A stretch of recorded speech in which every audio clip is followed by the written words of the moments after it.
So what actually happens after you've applied for a job? After you click the apply button, sometimes it can feel that your CV's just gone into a black hole. But what actually happens behind the scenes? So recruiters use a piece of software called an applicant tracking system, or ATS. There are hundreds of different applicant tracking systems out there. Some of the most common platforms that recruiters use are platforms like Workday, Taleo, Workable, iCIMS, and Greenhouse. But they all pretty much do the same thing. And that is, they give a recruiter a list of all of their open positions and all of the candidates that have applied for each one. And that is literally all it does. It's basically a massive digital filing cabinet. So after you've applied for the job, your application, your details, your CV will be stored against a record for whatever job it is that you've applied for. So what happens next? First, you might get auto-rejected. If you get auto-rejected, this isn't anything to do with your CV. The ATS does not reject your application based on your CV. If you are auto-rejected, it is based on the answers to questions you gave during the application process. As an example, if the application form asks questions such as your salary expectations, whether you need a visa to work, whether you've got a driving license, or it asks for certain qualifications, the answers that you give to those types of questions will determine whether you get auto-rejected or not, because there is no point a recruiter actually reading your CV if you don't meet the minimum requirements of that role. But your CV is not the reason you get auto-rejected. Next, a recruiter will review your CV. Now, how quickly that happens after you apply depends on how busy the recruiter is or how urgent the role is. Or sometimes they might not even review it until after the application deadline is passed. Not all jobs have application deadlines, but quite a lot do. Now, recruiters get hundreds of applications, and about 80% of them are completely irrelevant and just not a good match for the role at all. Now, if a recruiter's got a lot of vacancies, which most do, they will spend 5 or 6 seconds reviewing your CV to see if you are a good match for the role or not. Now, 5 or 6 seconds might not seem like a lot, but it actually is when you're sat there and you're reviewing hundreds of CVs at a time. What they're looking for in that first 5 or 6 seconds is your most recent experience and your skills. If you can convince the recruiter within those first few seconds that you are a good fit for the role, then they will read the rest of your CV. If not, they'll click the reject button and you will get an email that tells you you've been unsuccessful. If you do need help with your CV, check out the link in my bio. There's a completely free CV template, which is helping people get job interviews. Once the recruiter's reviewed all of the applications, they will have a short list of candidates that they want to speak to about the position.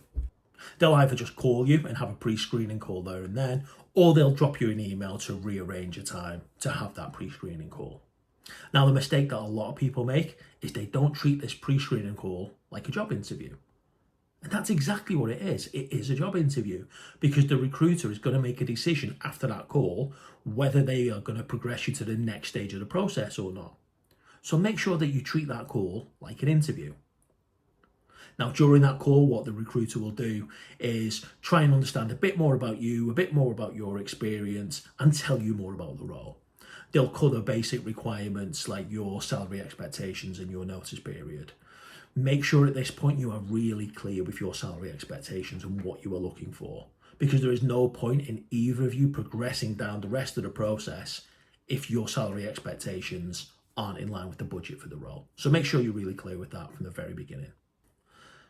After that call, if the recruiter is happy that you were a good match for the role, they will then progress you to the next stage of the process, where the recruiter will sit down with the hiring manager, or they will send them a short list of all of the candidates that they've spoken to, along with their CV and any notes that they've taken during that call with you during that pre-screening session. Now, this is where things can drag out a little bit, because either one, the hiring manager just hates recruiting and it's not top of their priority list, or two, they're busy. And again, recruiting isn't at the top of their priority list. So recruiters will quite often have to chase down hiring managers multiple times to get feedback on the shortlist and decide which of those candidates, if any, they would like to interview. Now, if you've built up a really good relationship with the recruiter during that pre-screening call, the recruiter will quite often go to bat for you. If the hiring manager says, "Oh, I'm not entirely sure about this candidate," the recruiter will tell the manager all of the reasons why they should interview you. So it's a really good idea to have a good relationship with that recruiter.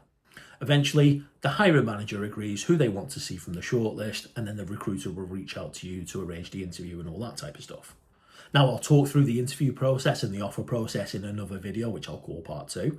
The whole point of this video was to let you know what happens once you've applied for the role, those early stages of the whole recruitment process. So remember, if you get auto-rejected straight after applying for the role, it's because of the answers you gave to those questions in the application form, not because AI or the ATS is automatically rejecting your CV. That doesn't happen. If you get no feedback after you've applied, then a few things might have happened. 1, the recruiter just hasn't reviewed your CV yet because they've been that busy. Or 2, they have reviewed your CV, but you're in the maybe pile.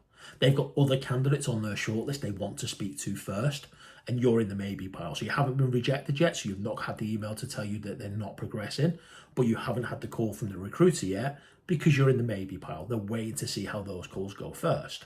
So it's always worth following up your application with a message to the recruiter, because that might just nudge you into the yes pile where they will have a conversation with you. And remember, that first conversation you have with a recruiter is an interview. The recruiter can decide not to progress your application based solely on that call. So make sure you take it seriously and treat it like an interview. So that's part 1. Don't forget to check the links in my bio where there's loads of free resources to help you with your job search, including that CV template I mentioned earlier, which is really helping people land job interviews. It makes it really easy for the recruiter to read, and it really calls out your key experience and your key skills. Sign up to my newsletter, loads of exclusive content, and make sure you subscribe and hit the follow button as well, because part 2 of this video will land later this week. And good luck with the job search. Cheers.